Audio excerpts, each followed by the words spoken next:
What is up, everybody out there in podcast land? Welcome to your latest episode of Sports Frenzy. Bum, bum, bum, bum. Dave's happy because we actually get to talk about pro football results Woohoo! and picks for the future. That's for the right. first time since early this year, January. I'm the maestro, Kevin Crane. I'm the conquistador, Dave Height. Welcome back, kids. We're geared up for this one. Football in all its glory. Taping here on September the 14th, 2022. This will hit tomorrow morning, the 15th, or as we like to call it for us personally, Clerks 3 Day. That's right. Check out the weekend edition. We're taking it back for more info on that. But now, the tides have shifted. Now, first segment is always going to be, for the rest of 2022, the National Football League. This is our bread and butter, kids. This is what Sports Frenzy was founded to talk about. That is correct. That is correct. This was the fundamental cornerstone, the foundation when we put this together 30 years ago. It was all about football and talking about football, and we said we can do this better than anybody else. Now, of course, when it was on TV, we had the Saturday Night Live type skits to open things up. It was a creative manna from heaven. And I wish I could direct you guys to somewhere you could watch the old episodes, but alas and alack, cable TV archives don't exist. We would have to spend so much time at the local library digitizing everything to be able to upload to YouTube. Yeah, the public access stuff, it's gone. When it's gone, it's gone. Yeah. Now, of course, we do have a library. We do. But as Dave said, it would take a lot of time. So you get us on a podcast now. Times change, technology changes. We go from cable access TV to YouTube and now to podcasting. And as Dave said, the NFL was the first thing that inspired us to do this. So let us look back at week 1, and then we will look forward to week 2. All right.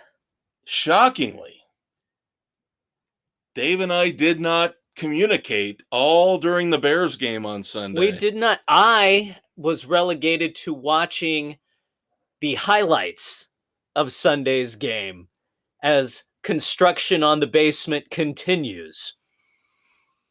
A couple more weeks, and then I will be able to be fully involved. That would have been my call as well, because I would have thought the Bears did not have any chance. We didn't even pick the game because it was not one of the more competitive games on the slate initially. On paper, but wow, the monsoons came.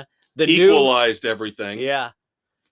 Playing on new sod, which by all accounts held up. It's just that it didn't drain. Yeah, let's make sure we tell our holder. Let's squeegee the field. Let's make sure we tell our holder from here on out, this is on Eberflus, not to bring a towel out and try to dry the area where the kicker is going to plant. Yeah. No. That's a no. Now, that's an unsportsmanlike conduct. He could have used his hand to squeegee the area. That would have been fine. Or just according to the rule book. Stick his face in there and start sucking it all in. Hydration is key. Get some good minerals in there from the soil, from the dirt. Potassium, zinc. A little extra iron. Yeah. But believe it or not, that was one of the few mistakes the Bears made. They played a very controlled. Now, the fans were booing at one point. The first half was not good offensively at all. They looked lost and confused. But lo and behold, as Eberflus came out and said, yeah, we made adjustments at halftime. In Chicago, that's a novel concept after the last 4 years under Nagy, where he never made any adjustments.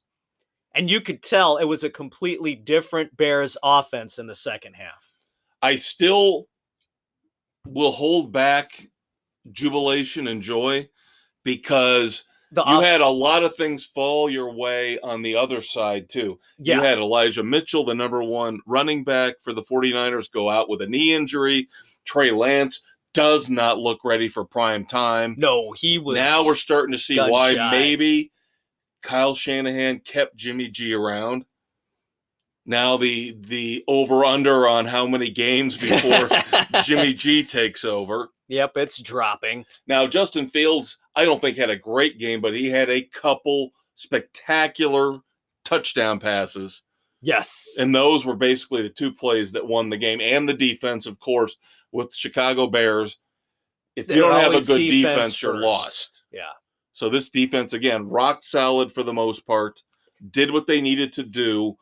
The Bears win improbably against the 49ers in week 1. Absolute chaos. Now, the football gods above, I am beseeching you. I am begging you. Please kick Aaron Rodgers' stupid, stoned, pretentious, lateral thinking ass this Sunday night. That's all I want. We can go 2-15 the rest of the way. Just shut him up. Please. And this is the time because that offense is so dysfunctional and in chaos right now. He does not have anybody that he can trust to catch the ball. Agreed. Alan Lazard, his presumptive number one target, was out. The rookies were dropping balls. But here's the thing. This happened last year. They got destroyed by the Saints in week 1, and then they went on a run. And I'm just scared to death that we are going to be the first stepping stone. Potentially, but he had his He still had Devontae Adams. And he had a full, healthy line in front of him. He doesn't have the full, healthy line. I think Bakhtiari might have just started practicing. We don't know if he's going to be fully healthy. You don't know that Lazard's going to be back as his security outlet. I don't know. Sammy Watkins did not do anything. The veteran there on that receiving core did nothing. Yeah, they don't have any chemistry yet. So you had those rookies, like you said, that were dependent upon a 75-yard sure thing touchdown right through the hands. Yep. And, of course, we're referring to the fact that the Packers went into Minneapolis and lost to the Vikings 23-7. The Vikings, I will reserve judgment on. They play different at home than they do on the road. And they may have caught the Packers sleeping right now until they can get anything going. Yeah. Yeah, I'm not going to start crowning the Vikings as one of the elite in the NFC. Now, I do think things are going to start shifting and changing. The Cowboys, the big Sunday night game, Buccaneers going to Dallas, and just Todd Bowles. This is the one thing. I'm not a Todd Bowles fan, but Todd Bowles can run a defense. And that's what he had to do on Sunday, and he shut down the Cowboys completely. The Buccaneers couldn't do a lot offensively, field goals, one touchdown, but Brady was efficient. They plugged along. They controlled the game. Right, and then Dak Prescott, of course, tears up his thumb. Yep. Jerry Jones insists he will not be out more than 4 weeks, won't put him on IR. Initial reports were 6 to 8 weeks. Now, Dave and I, of course, are already proven to be great podcast doctors, as we predicted. Robert Saleh and the Jets were really, really he's overestimating the recovery time for Zach Wilson. Yeah, they said, 3 to 4 weeks. We're like, nope, it's going to be more like Could be available for week 1. Yeah, we're like, nope, 6 to 8. Dak is going to be looking probably at closer to 6 at the earliest. I mean, that thumb has got to heal. Otherwise, he's not going to be able to grip the ball. He's not going to be able to hold on to it if he gets sacked. He's going to be fumble. He's not going to have any zip on the ball. There's a lot of issues that can come from that. And let's look at last year with Russell Wilson. It wasn't even his thumb. Right. It was the middle finger, I believe, on his throwing hand. And he was out a lot longer than 4 weeks.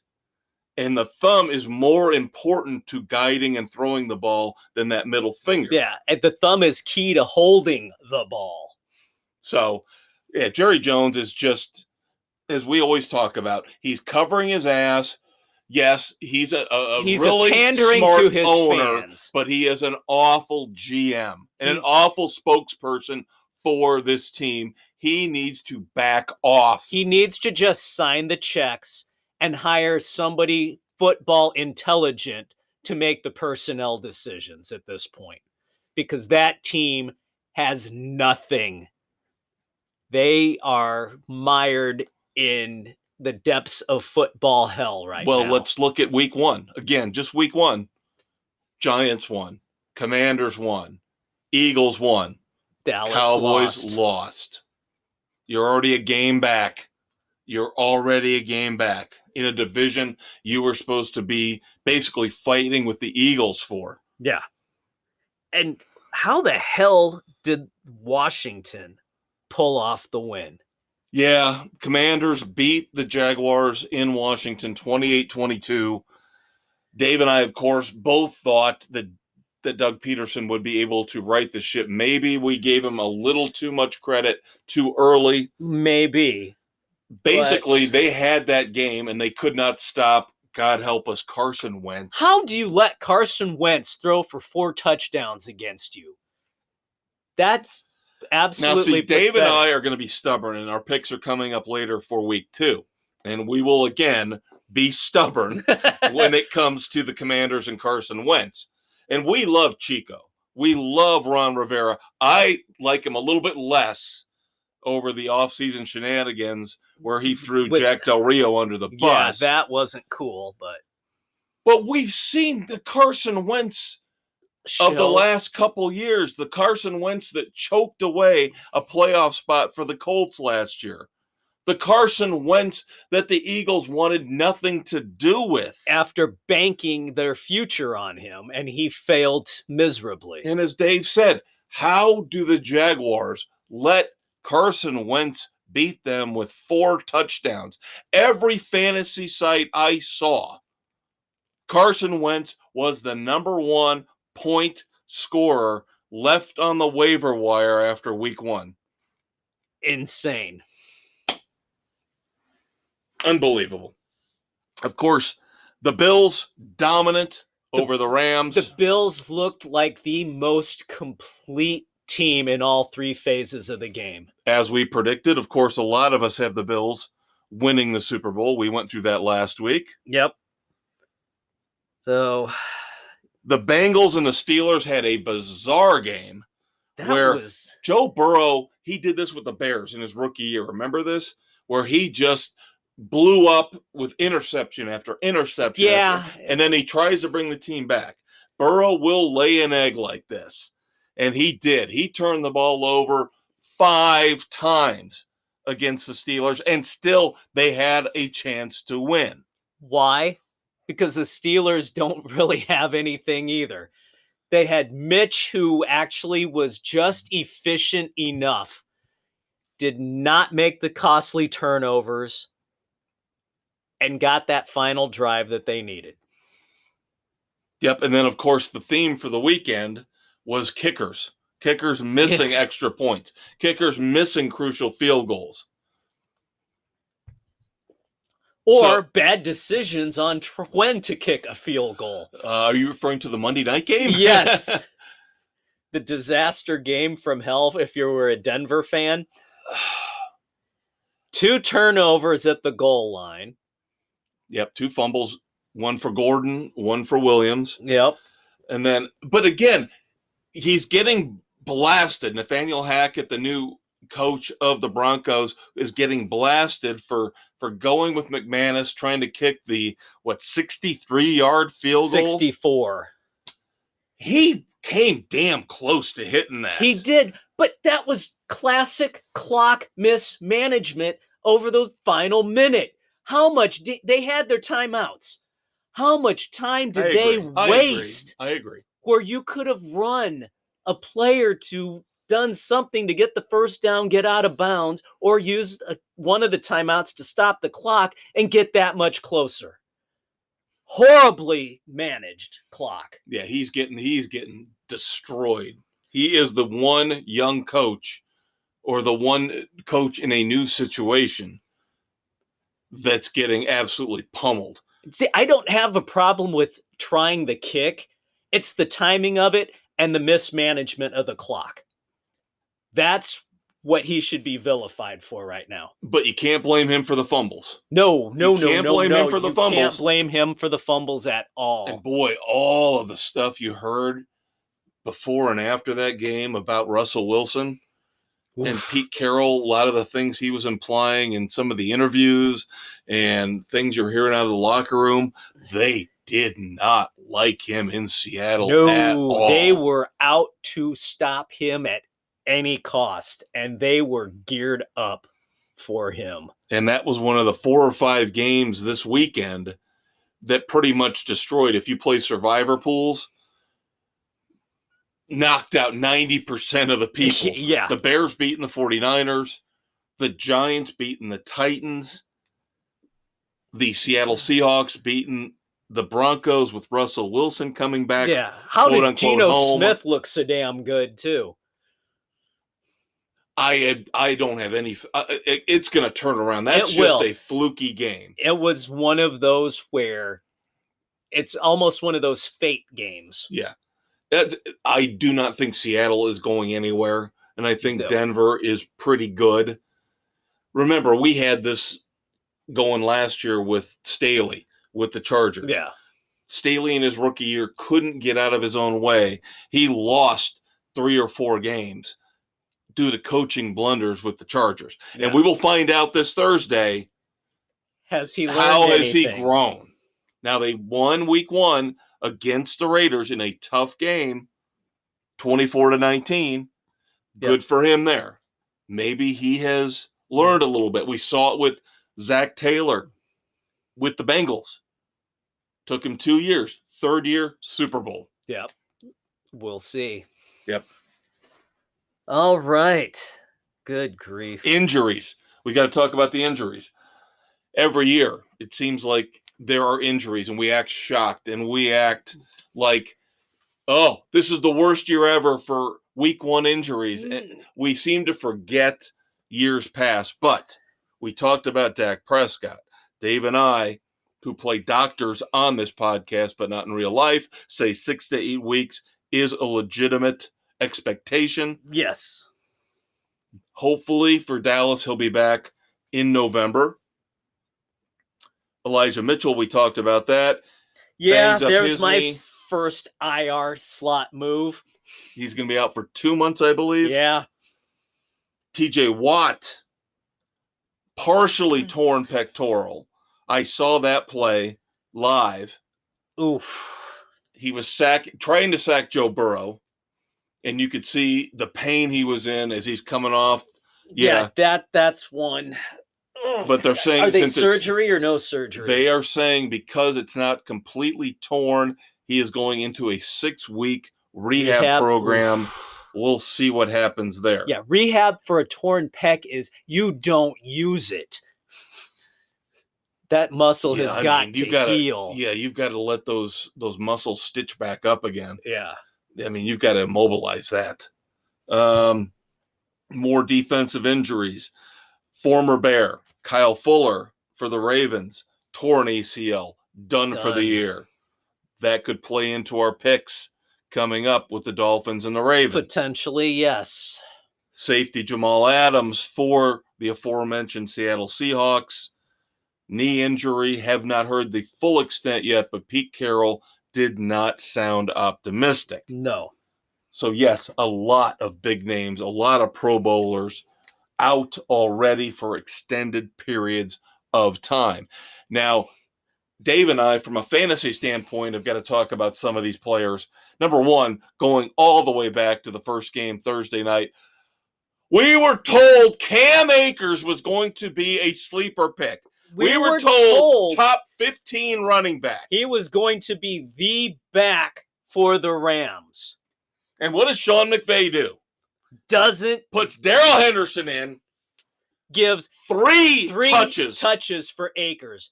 3 touches. Destroyed. Nothing. Destroyed countless. Nothing. Hundreds upon hundreds upon hundreds of fantasy football teams across the nation. A big including fat me. 0. Dave got lucky. He overcame it and won. One of my teams, not in our league, I had him lost because of it. Ugh, frustrating. Another one, very interesting. I can talk about this now since the waiver period has passed. What happened with Jacksonville? I heard Travis Etienne was going to be the stud, and James Robinson comes back from a devastating injury so quickly, so early, scores 2 touchdowns. He is now taking his job back immediately as the lead running back for the Jaguars. That's crazy. Absolutely insane. Robinson is a great player. I did not He's think good. We've seen these guys bouncing back. Now, Chris Godwin was another one with the Buccaneers who came back. Looks like he might have come back too early. A little too soon. Tweaked the hamstring, not the knee, but you wonder, is it because of inactivity? Probably. So Godwin probably needs a week or 2 to rest up. But Julio Jones looked revitalized. Yeah. So, and then they've still got Russell Gage. They have got weapons. It's all about protecting Tom Brady. That offensive line has got to hold up. All right, other games from week 1 real quick here. The Eagles blew out the Lions for a while, and then they let the Lions come back and made it a really, really interesting game. Eagles 38, Lions 35. The Browns. Oh, yeah. The Browns and the Panthers. The revenge game for Baker Mayfield. Yeah, that didn't quite go so well for him. Another one where they got buried in a deep, dark hole, tried to come back, didn't work out. Yep. Your Dolphins. Hosting the Patriots and took care of them 20-7. Not bad. I don't know that I'm ready to buy into the Dolphins yet. We'll have to see. Yep. Cautious optimism. Yep. Chiefs look fantastic, destroying the Cardinals 44-21. Boy, I would never have given Kyler Murray the money they did. No, we talked about that. He does not deserve the money. And we get to our picks. They're looking at 0-2. Staring, and they extended Kingsbury too. Yeah, that's going to cost the GM his job here down the line too. And then, of course, we talked about Raiders, Chargers, and Buccaneers, Cowboys. All righty. Lamar Jackson did not get his extension before week 1 started, so supposedly they are done negotiating until after the season.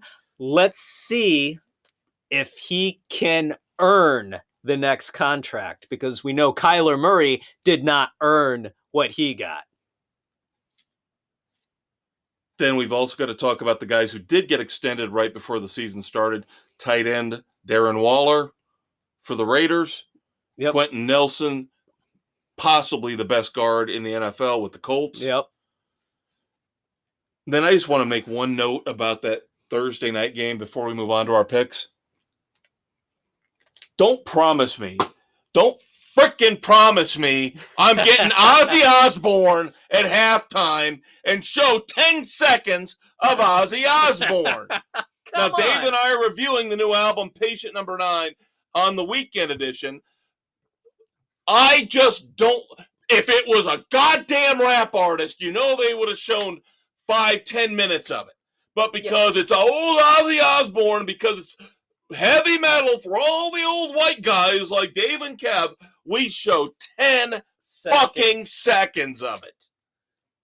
And then we got Tony Dungy, ironically, reading from the Bible a few minutes later. Oh, my God. So you go from the Prince of Darkness to to Jack the preacher. Wagon. Yeah. The last guy that who should really be pissed talking me off. about That anything. really pissed me off.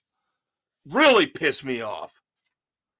All right, 10 games we're picking this week for the NFL. Of course, Thursday night's big, monstrous game. Yep, we are missing picks from Mrs. C, but she hasn't hit the deadline yet. Dave and I will not be able to watch this game live because, of course, we will be watching Clerks 3. That's right. Again, Giving check Kevin out the Smith weekend our edition. money. I think everybody is pretty much in agreement. It looks like the 7 picks we've got in are all across the board for the Chiefs. Yes. After seeing what they did in week 1. They're at home. Can't trust Brandon Staley yet. That's the big question mark, is Staley. Yeah. Yeah, I think after seeing how the Chiefs just keep rolling, everybody goes with the Chiefs. Yep. Thursday night. Sunday, the 18th God of help September. us. What are we thinking? We've never done this. You and I don't think we have ever, in the 30 years of doing this, we have never picked the Lions. Oh, I think we have. Once in a great while, maybe once a year. I don't even know if it's that often.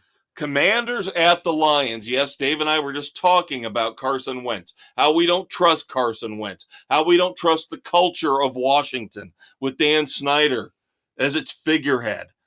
And I do admire the grit of Dan Campbell. The tenacity how that they he came shows. back against my pick to be in the NFC Championship game, the Philadelphia Eagles. I admired the fact they did not quit. I don't trust Carson Wentz at all. That is the big thing here, which is why I'm taking the Lions at home with you and the elder statesman. Other 4 picks that are in, of course, are Lemmings, our sheep, and they are going with the Commanders, and they'll probably win. Probably. We'll see. Panthers at the Giants. Giants coming off an impressive Week 1 win at Tennessee. We talked about the Panthers shitting the bed at home in Baker Mayfield's revenge game. Yeah, the Browns are better defensively, I think, than the Giants, and I just don't trust Daniel Jones. I'm going to tell you why I picked the Giants. I think Brian Daboll, in one game as a head coach, showed more guts, showed more balls, showed more moxie. He, after Daniel Jones threw a bad interception, went over there and didn't go, oh, poor guy, oh, snowflake, it's okay. He went over there and said, what the fuck are you doing? What the hell are you doing throwing that ball? He got in Jones's face and said, no, you don't do that. They came back, won the game. He has shown more in one game than Matt Rule has shown to me in his multiple years as a coach with Carolina. I go with the better coach.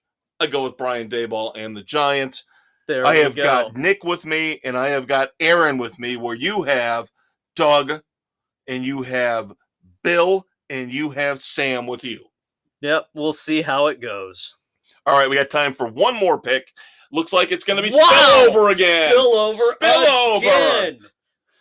Final pick. Get used to it, kids. That's what the NFL does to us. Yep. Final pick here in segment 1. The Patriots go in to Pittsburgh to play the Steelers. Mac Jones supposedly okay. Supposedly, we'll see. Going into Pittsburgh, I don't know that the Patriots have enough to do it. That defense is still without TJ Watt, still got Micah Fitzpatrick. You've still got Hayward.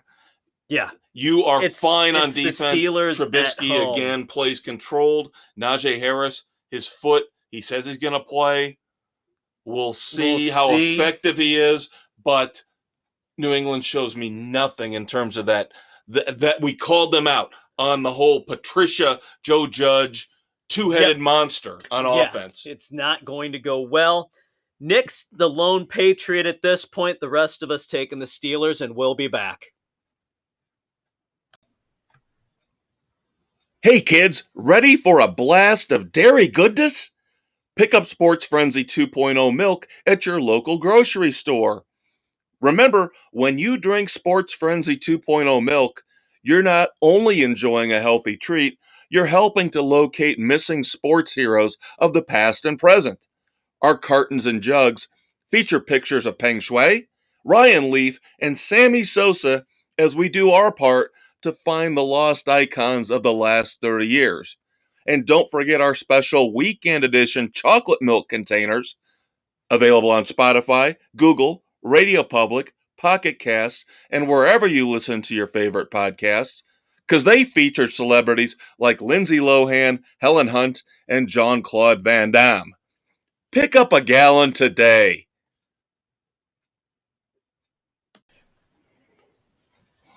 All right, we promised you bleed over here on Sports Frenzy 2.0.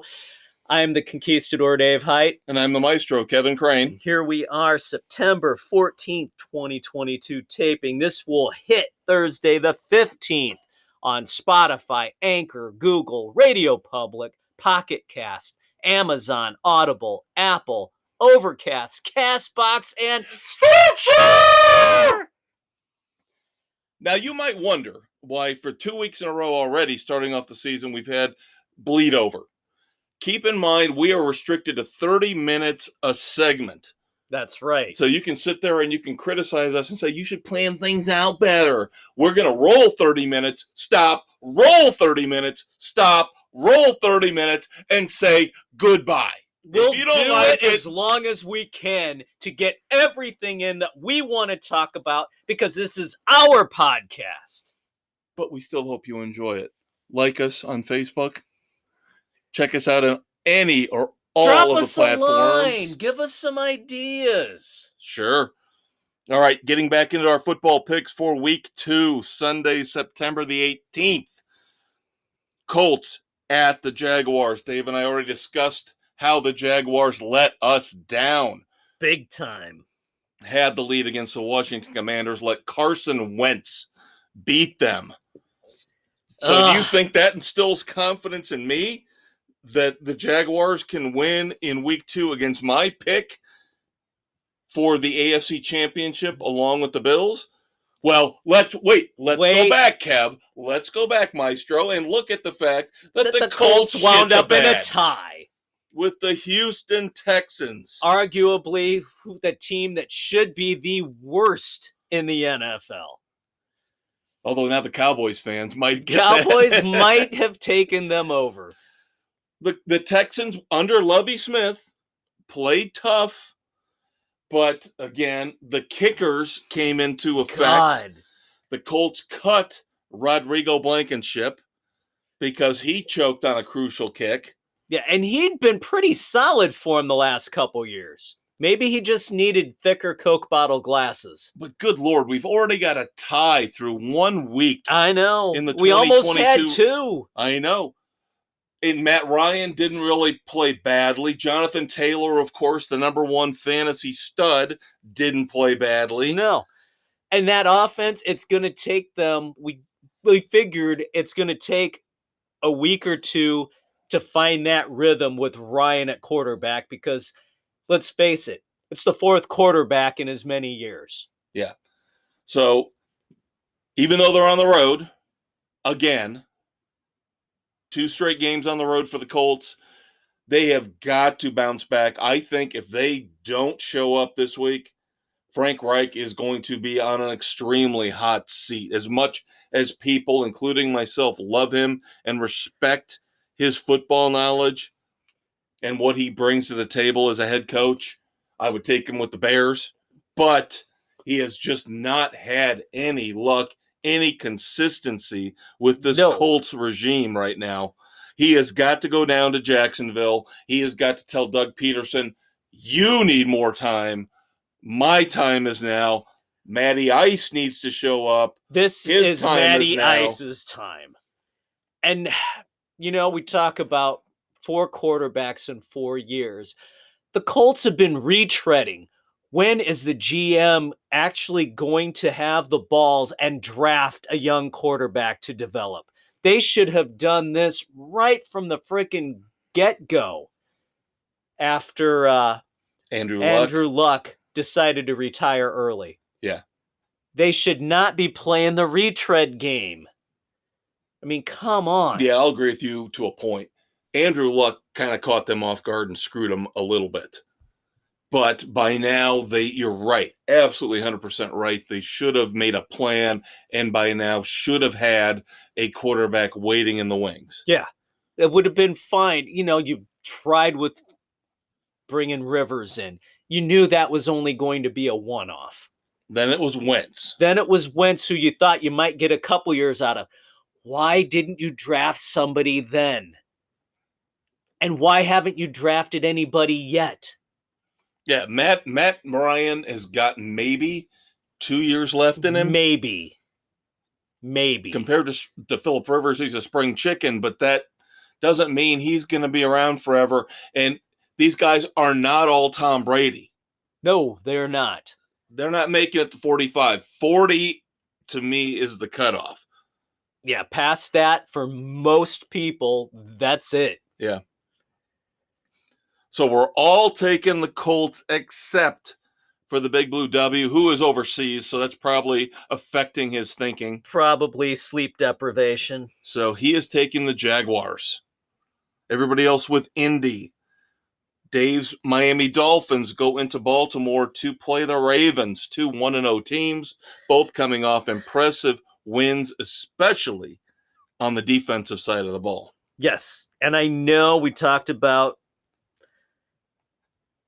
injuries reigning their heads. Kyle Fuller being injured takes one of the starting quarterbacks away from the Ravens. But I still have to take the Ravens because I do not trust the Dolphins yet at this point. I still don't know what they are. They're okay defensively. They're pretty solid, but I still don't trust that offense. I don't know if they can be consistent at this point. Completely agree. You couldn't have summed up my feelings better. I agree completely with everything you said. Still don't know if I trust Tua to throw the ball down the field. I'm already hearing rumors about the fact they're looking to shop Mike Gesicki. So I don't understand why. Why not have two great stud wide receivers and a solid tight end? You need to have those three guys that you can rotate through. Wasn't Kansas City's greatest success with Tyreek Hill going deep and having the tight end Travis Kelce underneath that you didn't know where you were going? I mean, come on. That's the playbook you should be looking at. Right. Now, unfortunately, it looks like even though you got a new head coach in as opposed to Brian Flores, you got the same problems with the backfield. You've flipped over almost the entire backfield. You've brought in Chase Edmonds. You've brought in Raheem Mostert. You still have Myles Gaskin in there, and they still can't establish a running game. They've never been able to establish a running game. Decade after decade, the Dolphins just can't. It's like the Bears with quarterbacks. Right. The Dolphins have not had a running game since the 70s. I mean, that's pretty damn pathetic. Yep. And it didn't look like this week they did that either. It looked like it was Tua going to his safety blanket, Jalen Waddle. It looked like Tyreek Hill did his best to become engaged in the game plan, but otherwise it was the defense, the ineptitude of the Patriots, contributing to a lot of it. If Miami could ever figure out the running game, they would be a dangerous team. But even though you and I are going with the Ravens, along with Sam and along with Doug, we have got Bill and Nick and Aaron going with Miami. Yep. I wouldn't be surprised, but I can't pull the trigger yet at this point. I've been burned by them too long. Right, and John Harbaugh went through hell last year with injuries and still almost had a 500 team. Yep. So he's lost one cornerback to him compared to last year. This has got to be looking like a cakewalk. Yeah. All right, the Bengals go in to play the Cowboys in Dallas, in Arlington. 0-1 Bengals, 0-1 Cowboys. Two vastly different teams, though. Yeah, completely. The Bengals had a very sloppy game where they came back, still looked like they could win that division again. The Cowboys look completely lost and clueless. Yep, Mike McCarthy has got to go. And Jerry Jones has got to step back. Yeah. But they never will listen to us. Jerry Jones doesn't listen to even the most vocal, vehement Cowboys fans who say, you need to step back, Jerry. Just sign the checks. That being said, everybody out of the 7 picks we've got in, they're not being fooled. Nope. Cooper Rush versus Joe Burrow. Come on. It's Joe Burrow across the board with the Bengals. Bengals for everybody. Cardinals at Raiders. This one shocked me. This shocks me that out of the 7 picks we've got, it's almost an even split. Of course, if you know your math, 7 can't be an even split. So this is close as we get. The Raiders played the upstart Chargers very close in LA.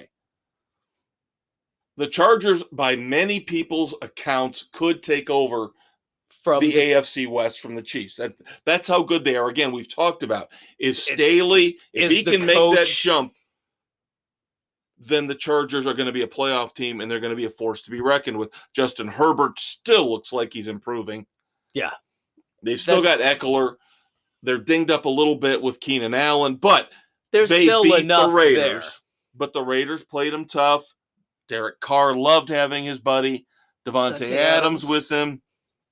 We just talked about Waller getting his extension, so he's got to be happy now if he stays healthy. I mean, let's face it, it's pretty much the Chargers' defense that really sealed that game away for them. Yep.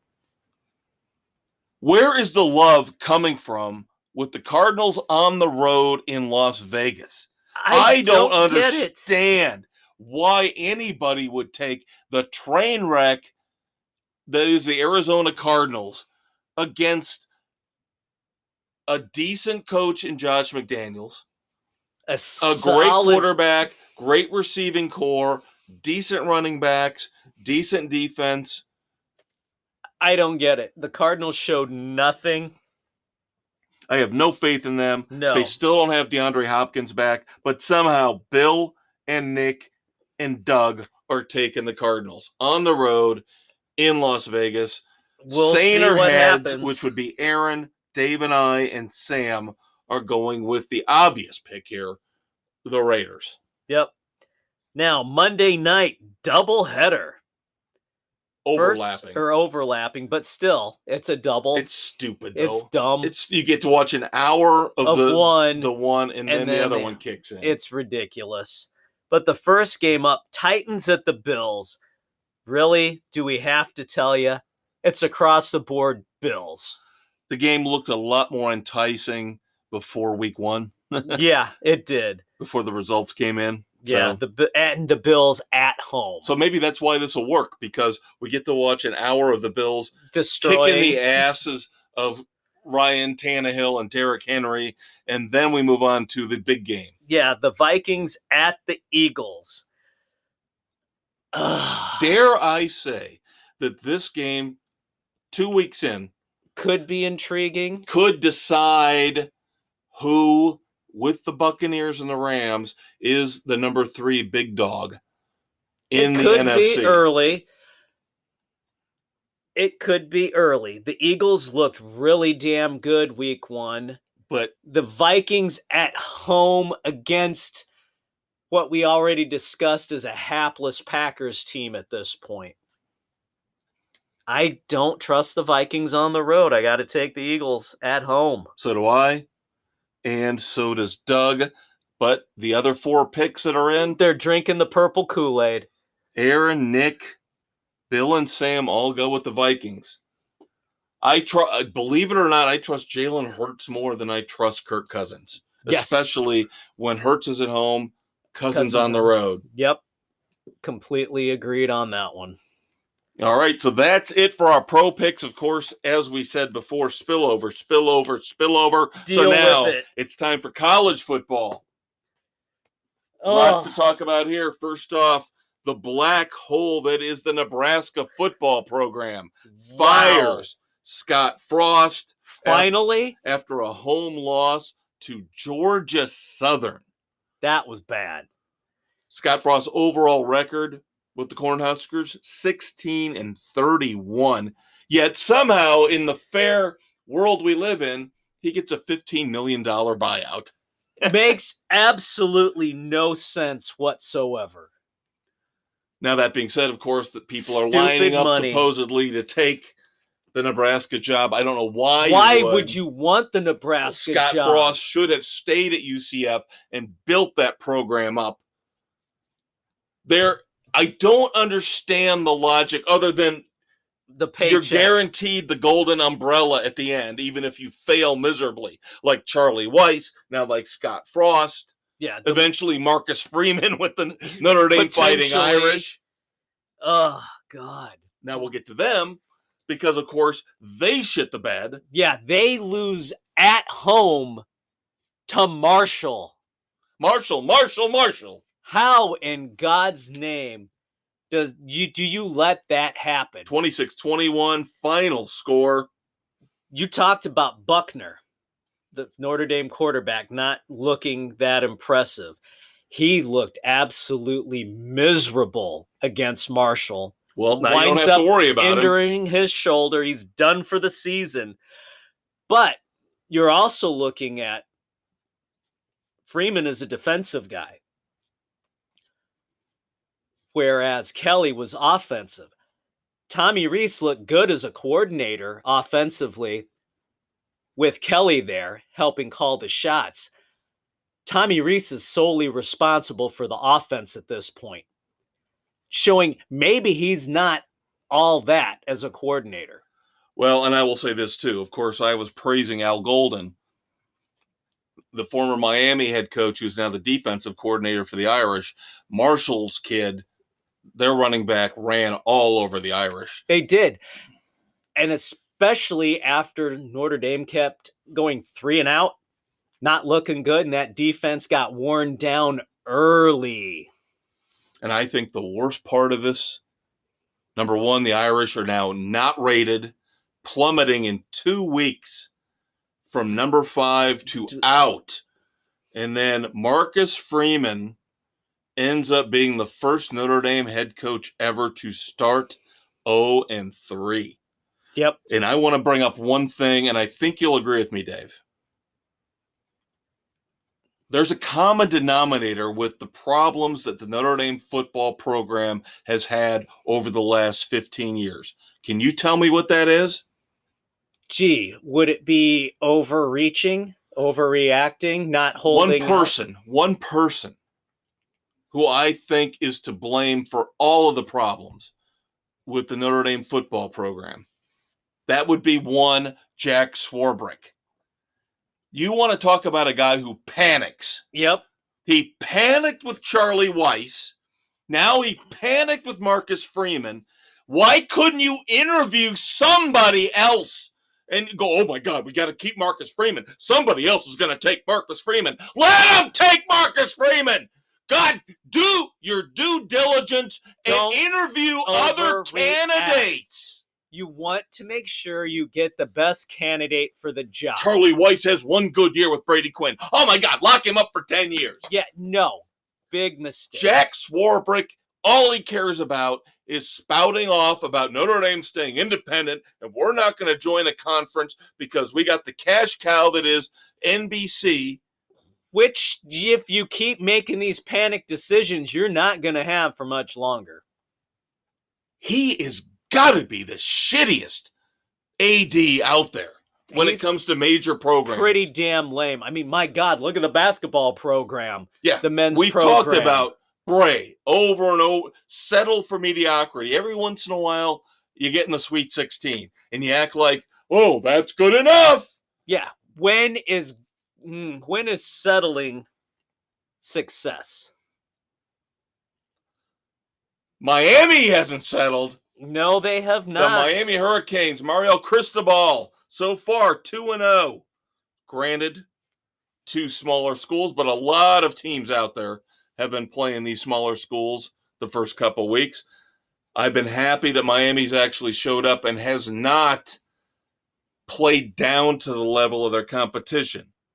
They beat Southern Miss 30-7. They are 2-0, and they are going into a hostile environment where we will find out how good the Hurricanes are.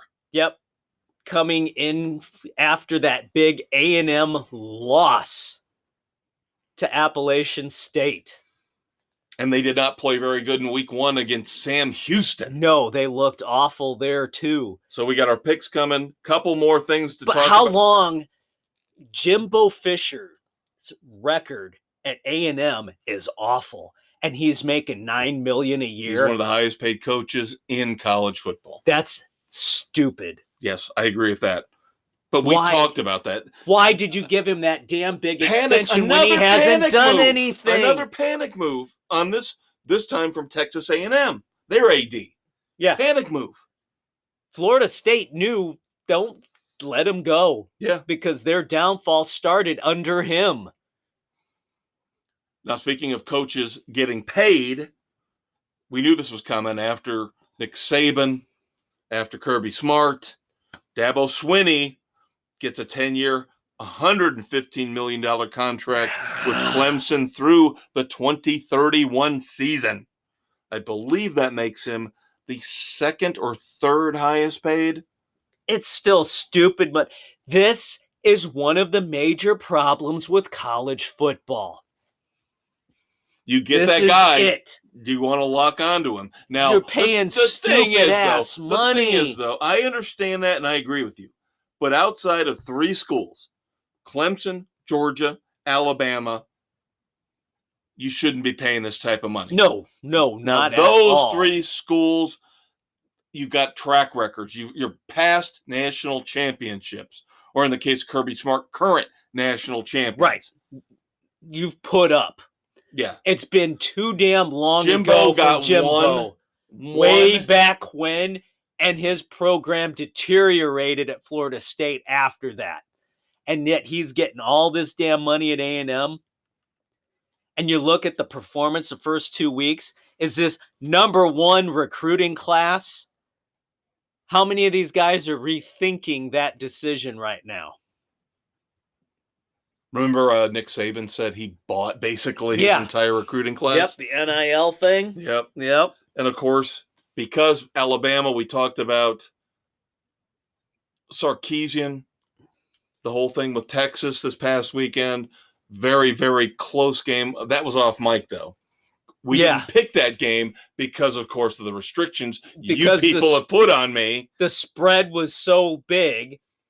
And it ended up being a really good game. Now, of course, Alabama did win. But because they played a close game against Texas, Georgia has now jumped Alabama and are now number 1 in the AP poll. That's fine. They're defending champions. That's where they should be. And let's face it, there should be no rankings until week 5. I know a lot of people that agree with you on that. There should be no preseason rankings at all. A lot of people say just wait until the BCS rankings come out. There you go. Week 8? Something like that. If you want to have an AP coaches poll, nothing before week 5. Because you don't know what you got anywhere until then. All right. Our picks for NCAA Week 3. Going to run through these real quick here. Friday, September 16th, Florida State at Louisville. Everybody's taking the Seminoles except for Bill. He is taking Louisville.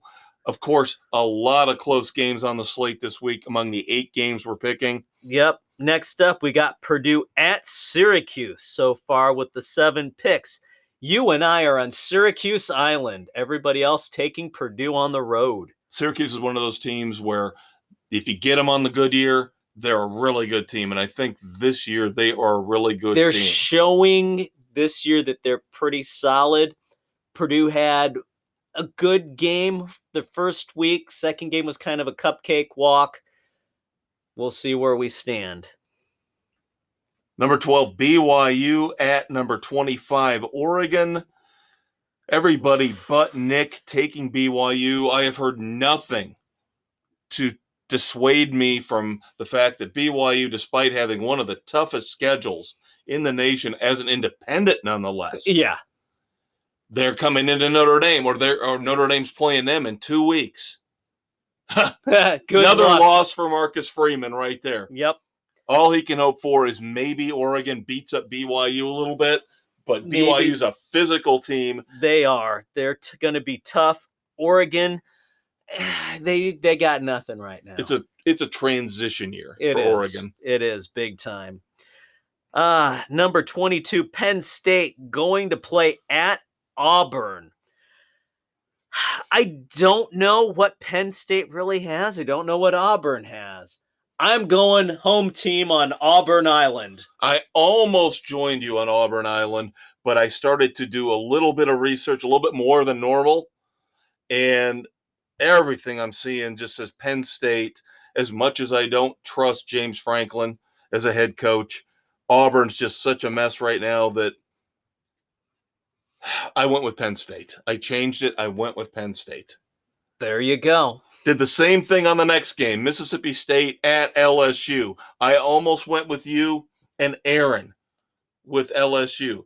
They need that bounce back game at home, a dominant win. I am just hearing that maybe this is the year that the Pirate, Mike Leach, has a team that gets to a major bowl game. This is that game that Leach usually loses. I know, but it's Brian Kelly. Signature game Leach usually chokes away. But I just can't trust Brian Kelly yet with this LSU program. Because remember last year with that Orgeron, this LSU team was a mess.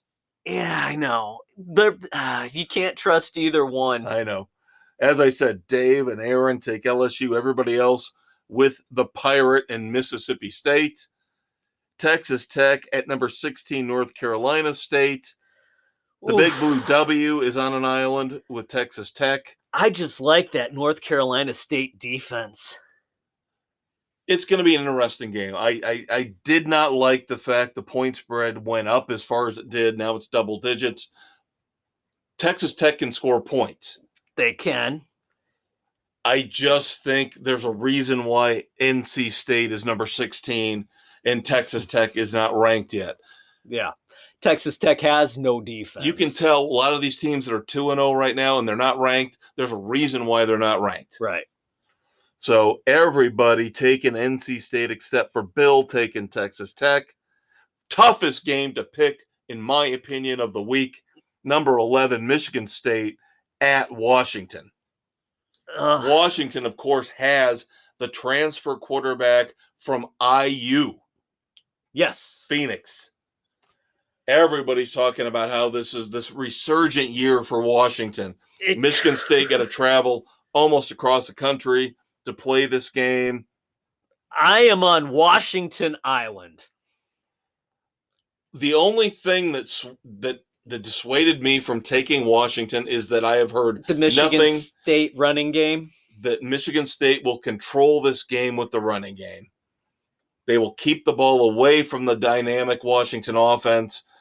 Michigan State, again, there's a reason why they're number 11, 2-0. Washington's not ranked 2-0. Yeah, you're still falling on Michigan State history with that ranking at this point. Yes and no. Yes and no. They're coming off of what you saw with last year. You're living in the past with Washington, though. You remember in the good old days when we used to pick them all the time with what, Peterson, when he came over from Boise. We'll see. I don't trust Michigan State. Finally, the big game. This is the Dave Visick game of the week. There you go, Dave. I hope you're happy. Dave Visick says this is the game he's most looking forward to out of the pros in the college ranks. Number 13, Miami of Florida at number 24, Texas A&M. Jimbo Fisher, who we've ripped upon here for half the segment, against my beloved Miami Hurricanes. Guess who I'm going with? You're taking A&M. I do not trust the Canes yet. yet. If they win this game, and I hope they do, and I hope I'm proven wrong, then Miami becomes a legit contender for the college football playoffs.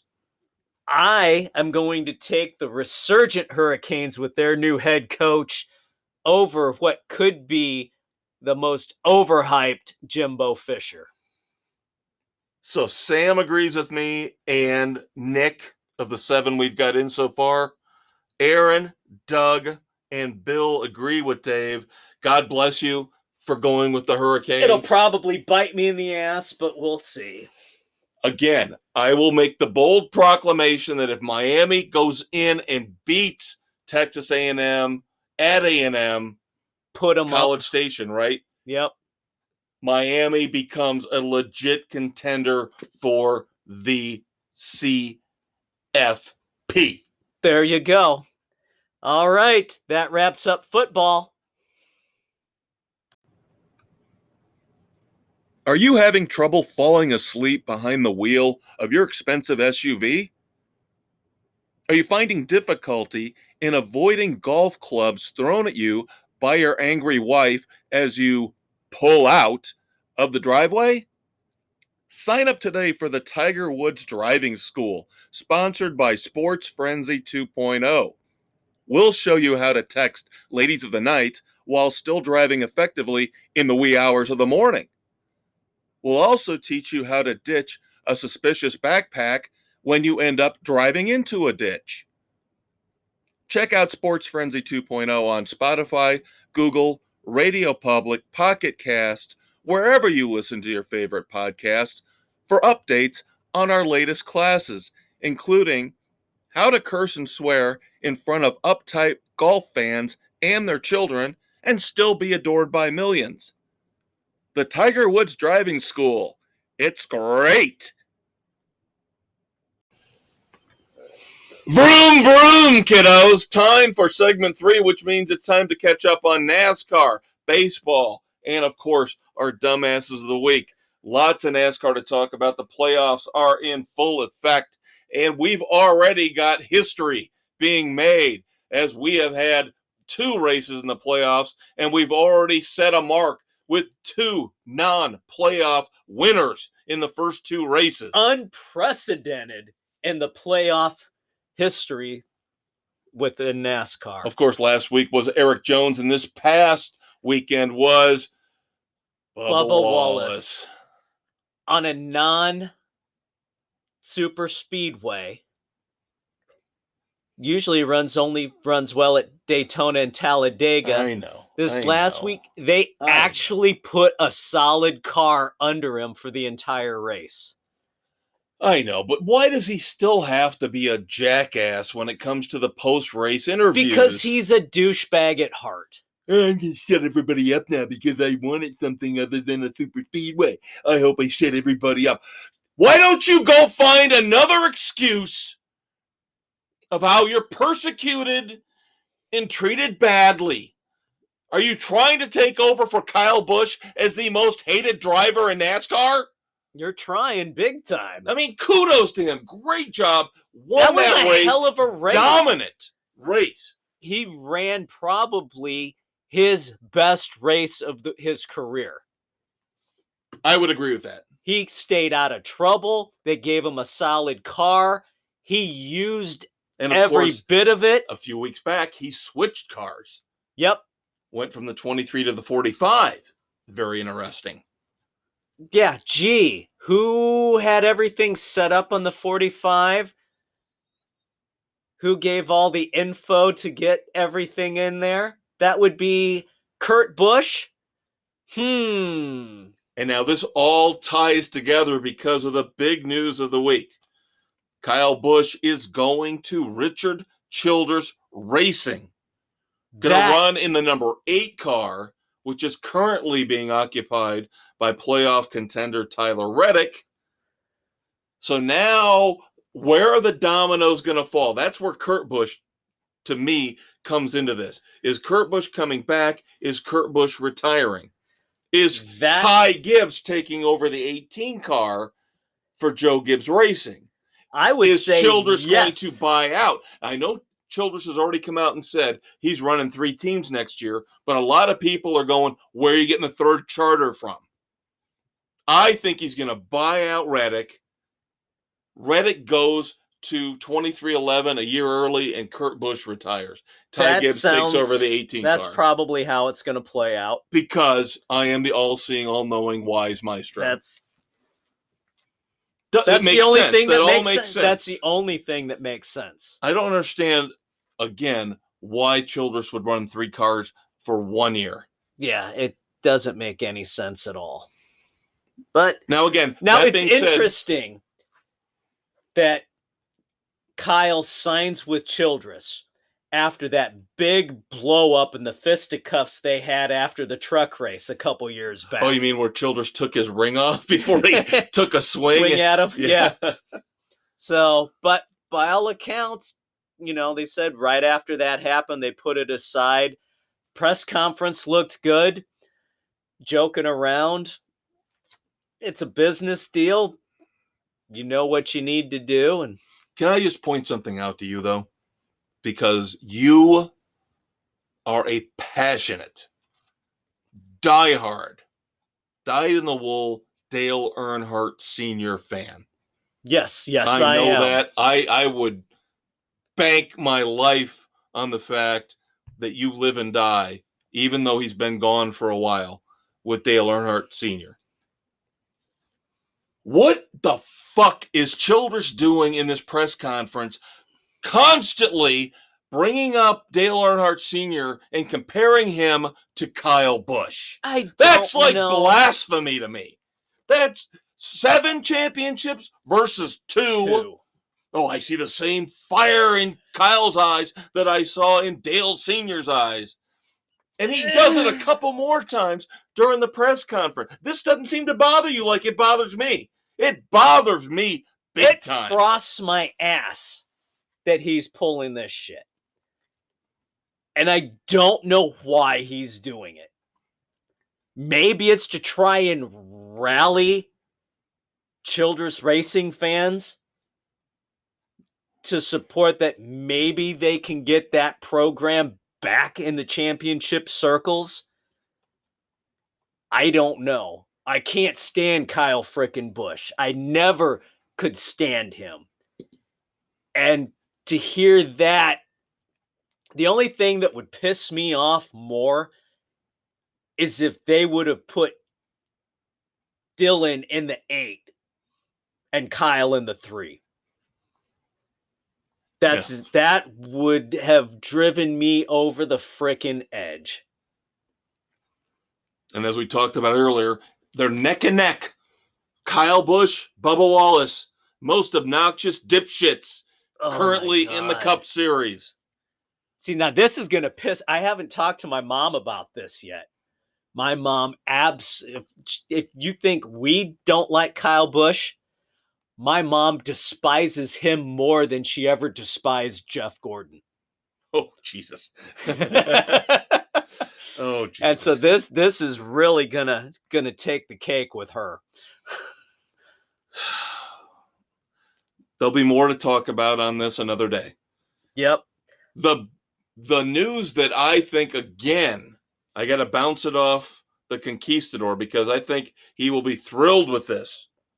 The 2023 Cup All-Star Race, the 75th anniversary Boom, race. baby! North Wilkesboro is back! I am so freaking happy that this short track is coming back onto the NASCAR circuit for the Cup Series. I love the racing at Wilkesboro. It was always good. Never a disappointment. Oh, God, I'm so giddy. I was elated when I heard this news. Yeah, thank God. Stop running it at Texas. Give us something different. This was a brilliant move. The All-Star race on a short track where you don't normally run anymore. I frickin' love it. NASCAR has been trying over the last 4 or 5 years to keep changing things up, adding road courses, getting cookie cutter tracks out of the schedule. And by the way, the 2023 schedule has been released. Dave and I will go into that more in detail next week. Yep.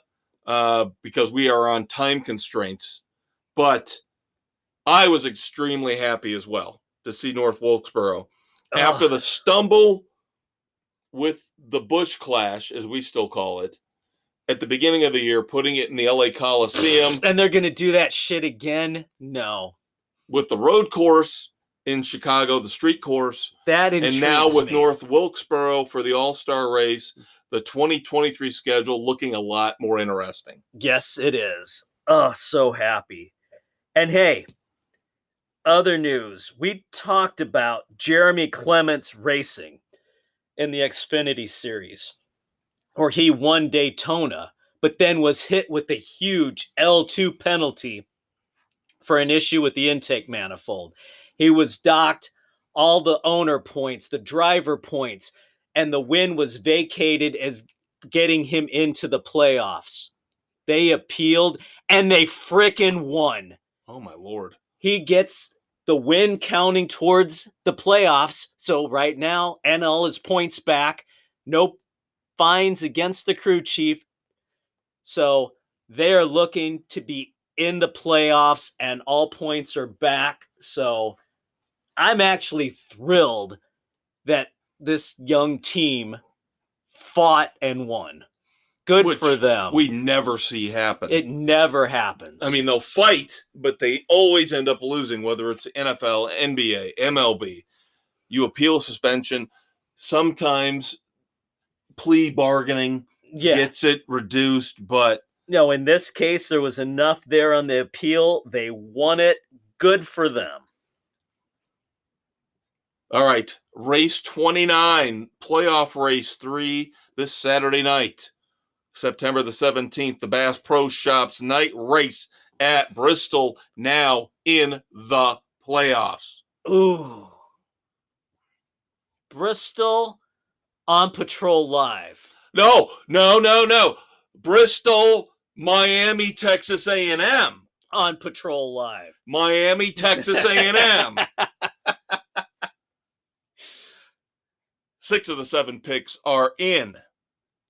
Aaron is in the lead in our Frenzy Cup competition. He has been dominating a lot of our competitions so far. Yes, he has. But that's okay. They're not over yet. No.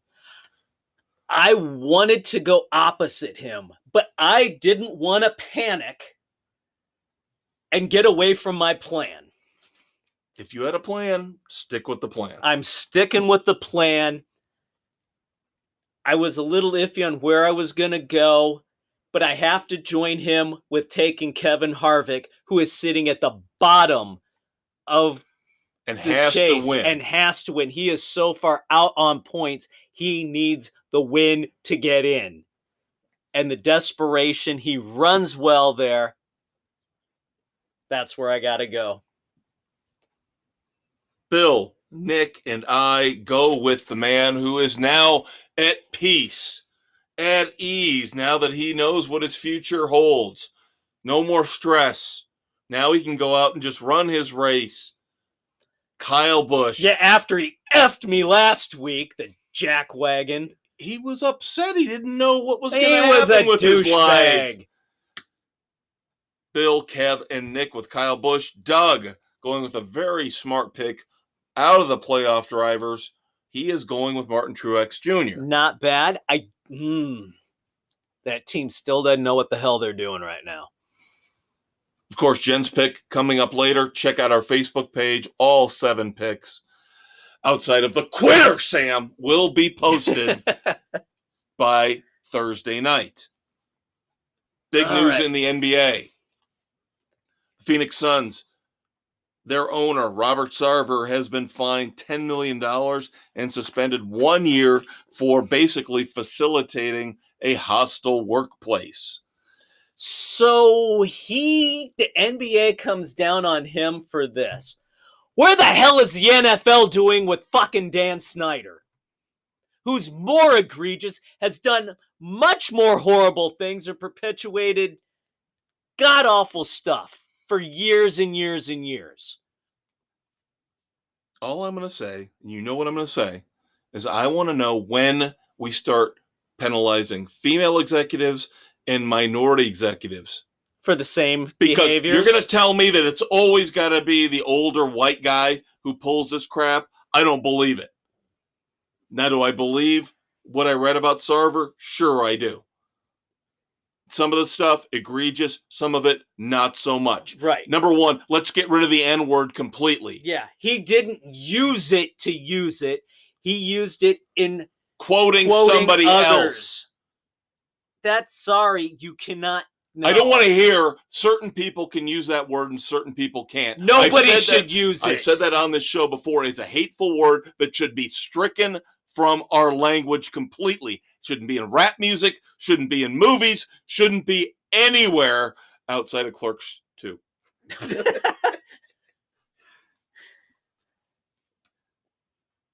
Let's level the playing field. I'm getting to the point now where I want a complete and total reset on our entire society because I'm tired of complaints and bitching and pissing and moaning about this and that and this racial indignation and this sexist indignation and this LGBTQ indignation. Reset it all from right now forward. You screw up, you should have known better. But I'm tired of worrying about shit that happened in the past. Yeah, don't worry about what's happened. Let's worry about what's going to happen. U.S. Open, the final major of the tennis season wrapped up. Carlos Alcaraz, 19 years old, wins his first Grand Slam title and will now be the youngest ever to be ranked number one in the ATP World Rankings. Good for him. On the female side, Iga Swiatek wins her third Grand Slam title. And of course, we talked about it, disgrace, a travesty that Novak Djokovic was not allowed to participate. Absolutely ridiculous, the insanity of it all. Do we talk live again? We're talking about how much money they're giving out in their final event. God, this 12 4-man team championship round, $50 million on the line. The winning team split $16 million. Second place, 10. Third place, 8. Fourth, 4. Teams finishing 5th through 8, $2 million apiece that they split. And then $1 million from 9 to 12. And then you got Rory. Oh, look at they're trying to do all this crap. Don't you let them into the PGA again. Don't you do it. Because Rory doesn't want to play the best golfers. Rory's a little bitch. Rory's finally won a little bit here. He hasn't choked anything away. Nobody's blown past him. And Tiger Woods is laughing at him. Look at who I made my little bitch. Yep, because Tiger knows he can't play anymore. Otherwise, he'd have jumped to the live. Oh, it's absolutely crazy. Okay, where are they getting the money? The WNBA is talking about expansion. The WNBA says they're going to add 2 more teams by 2025, and there are at least 10 cities they're considering for expansion. Is the NBA expecting another monster TV deal to be able to shove money back into the WNBA? Sorry, and we've talked about the travesty that is some of the praise that gets heaped on people like the just retired Sue Bird. Having 2 triple doubles, and that's a WNBA record. Whereas Russell Westbrook used to be able to put up 2 triple doubles within a week. Fine. You want the WNBA, you can have it, but I guarantee it's bleeding money. I guarantee it's hemorrhaging money. And a follow-up from a recent sports frenzy, which I am passionate about, that needs to be emphasized. BYU unbanned the fan who supposedly was yelling racial insults at the Duke volleyball player that Dawn Staley of South Carolina overreacted about. Gee, has she issued a public apology for overreacting? Of course she hasn't, because she's a racist. And I'll call her what she is. She's a racist. I don't care if she's an African-American woman. She's a racist. No video evidence, no evidence whatsoever of any racial incident. Again, why is it always Duke? Why is Duke always involved in these false allegations? Good for BYU to let this fan back in as they did their due diligence and said nothing happened. Screw you, Duke. Screw you, South Carolina. We're fine with what happened. Nothing happened. Nothing happened. There you go. Now let's get some apologies from Duke and South Carolina. Moving on to baseball. A couple weeks away from the playoffs.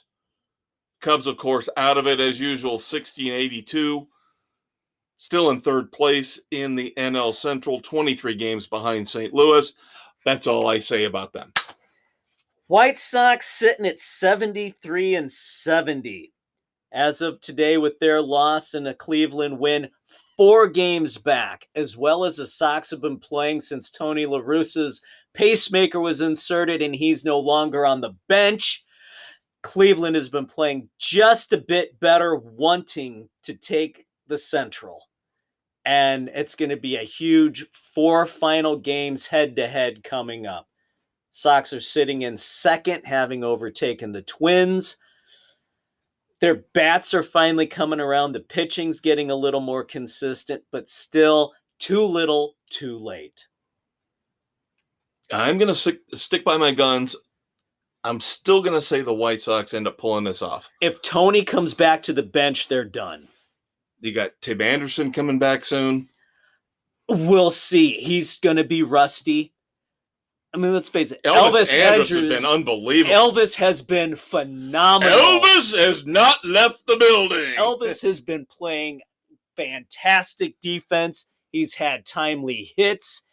He has been great. You've got to find a place for him in the lineup when Anderson comes back. You've got to. We have to. Even maybe as DH. You run him. Can he play second base?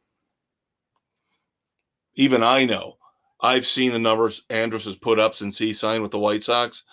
Unbelievable. Yeah, he has been one of the bright spots. And since Eloy has gone to DHing, the dude has been on fire. Yeah. There's your DH, yeah. So Eloy you're going to have to find a spot somewhere in the infield for Elvis. You running a rookie at second? I don't know. Maybe Elvis can play second. Yeah. 3 home run notes before we move on to our dumbasses. No moments of silence this week in the sports world. Always a good thing. Number 1, Mike Trout. 1 short of tying the record, had home runs in 7 straight games. Yep. At least he stayed healthy for a week. Yeah, he didn't hurt his back in this little home run. And we've said it over and over and over again over the last couple of years.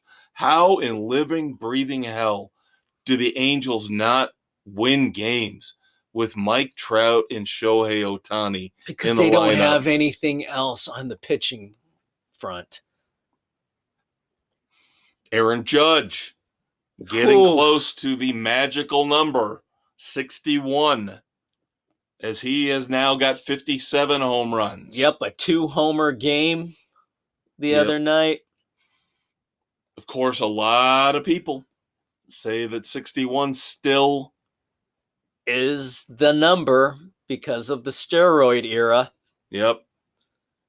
Speaking of which, Albert Pujols did it. He got past A-Rod, hit his 697th career home run, put him 4th all-time. Yep, he is on a quest to hit 700. As much as I can't stand the fact that he is a rival of the Chicago Cubs playing for the Cardinals for a big chunk of his career, I hope he gets 700. I do. So do I. Great to see him pass A-Rod, definitely. Yes, for sure. But 700, that'd be cool. That would be fantastic. Because if he gets to 699, does he come back next year? God, I don't think so. All right. time for the favorite segment for everybody out there in podcast land. Your favorite segment, our favorite segment, where we call out the idiots in the sports world. It is time for the Red Foreman Dumbasses of the Week. As we like the quote we used to like to put on cable access, introducing it, the way these guys are screwing up their life, death would be a sweet release. Great job, Dave. All right, I'm going to start off because I got a couple more than Dave. We'll start slow, and then we'll move into the more significant. Build. Don't know by name who did it,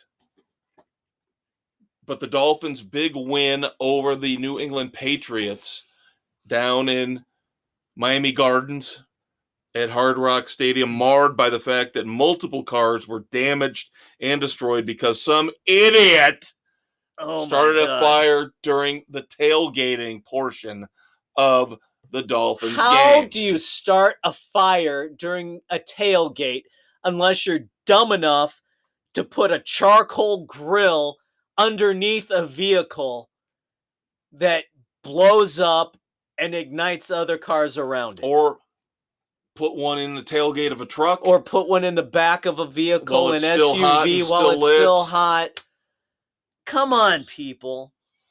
Use your frickin' brains. Yeah, check out the video online. You can see the smoke during the game coming up over one corner of Hard Rock Stadium. So bad. So bad. Have fun, tailgate, drink. Just don't be a dumbass like this and destroy cars and vehicles. Charcoal has no place tailgating. Propane. They have small little grills. Propane and propane products. Propane and propane accessories. All right, one other one. Remember that there, Bobby. I will defer to Dave after this one. U.S. Soccer men's national team Miles Robinson was arrested over the last week or two. Misdemeanor theft. Why? Because he was an arrogant prick and decided as a waitress walked by him in a bar that he would grab a shot off of her tray as she was going to another table and drank the shot, did not pay for it, did not acknowledge the fact he took it. What a douchebag. So the waitress, the waiter, whoever, went over to the owner behind the bar and said, that guy took a shot off my tray. I need another one, replacing the one he took. Didn't pay for it, hasn't said anything about it. They waited until Mr. Robinson walked out. Owner said, I've got the police coming. You're going to be arrested. Give me $5. It was a $5 shot. Give me $5. We'll call it even. I don't want to make a big thing about this. Of course, Mr. Robinson... Do you know who I am? Bitched and pissed and moaned, and of course, had to play the race card because he was the only African-American in the bar. That does not give you the right to steal a shot from anybody. And of course, his response, outside of calling the bartender a racist, was, all this over $5, man. Pay the $5, you dipshit. Don't be an asshole. Don't steal. $5, you dumbass. Oh, that pisses me off. All right. We've talked in the past about Brett Favre and his ill-gotten COVID welfare money. It got even more interesting to add, not only is he the dumbass, but former Mississippi Governor Phil Bryant joins him because there's an email chain connecting the whole conspiracy here of getting Brett the money for all the things he was doing and putting money towards building the new volleyball center at the University of Southern Mississippi where Favre's daughter played volleyball. $5 million went to Brett Favre in this whole deal. And the chain is there. These dumbasses let themselves get caught in this scam. But it wasn't just them. There was over $77 million in misspent welfare money in the state of Mississippi. All around this whole COVID relief thing. Yeah. Just this one program. Yeah, that's pretty damn pathetic and corrupt of what's going on down there. There you go. All right, finally, I am going to revisit a distasteful, disgusting situation we've talked about here on and off for the last year or so. You can make your judgment. You can make your pronouncement about how this turned out. Last week, Dave and I told you this was coming Monday. The plea deal for Britt Reed. Andy Reid's son, the head coach, of course, of the Kansas City Chiefs, multiple offender, his son, maiming a young girl as he drove drunk, smashed into their car. Other people injured, some very badly. 7 years maximum was the sentence that could have been put on Britt Reed. Missouri prosecutors decided, well, we got to meet somewhere in the middle. No, there is no meeting in the middle with a repeat offender. 4 years. Bullshit. That's fucking racist right there. A white privileged asshole getting off. The families, of course, are not happy. They wanted the maximum 7 years. He should have gotten the max with all the bullshit he pulled in the past. He should have gotten hammered. And of course, everybody in our stupid-ass society goes, well, this is normal. This is about normal for what happens in these situations. Bullshit. Bring the hammer down. They've called it privileged white assholes. We call it the way we see it. We'll call racism on black people. We'll call racism on white people. We'll call bullshit on anybody and everybody. He's a conquistador. He's a maestro. Check out the weekend edition, kids. We'll talk to you next week.